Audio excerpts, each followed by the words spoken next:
Sen ekran gördüğü en büyük komutansın. Tarihe döneceğim. Tarihte bir kişi bile Mehmet'i hatırlamayacak. Bir kişi. Yola tez bak. Ferman Hakan'ımızındır. Varım.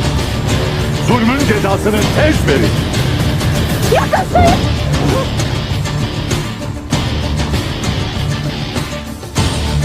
Kim ayakta kalacak? Bizans mı? Yoksa Türk'ün şanlı devri? Nice iyi. Bu topraklara kanını döktü. Asıl mesele. Bundan sonra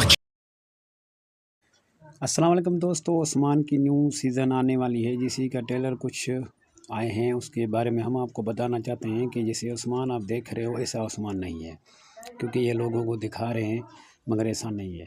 और ये powerful season आ रही है 7 और 6, बहुत प्यारी सीज़न आ रही है। इसमें बहुत मगोल दिए हुए हैं और उस्मान की जो भी सीज़न देखेगा तो उसे भूल नहीं पाएगा। और बाला खातून, बाला की बेटी वगैरह जो भी अदाकार पीछे छोड़ गए हैं सारे अदाकार इसमें शामिल किए हैं, मगर उस्मान जैसा कोई अदाकार, उस्मान जैसा कोई किरदार करने वाला कोई नहीं है। जिसी को मेरी वीडियो ये पसंद आई हो तो सब्सक्राइब कमेंट करके लाजमी बताएं मेरी वीडियो आपको पसंद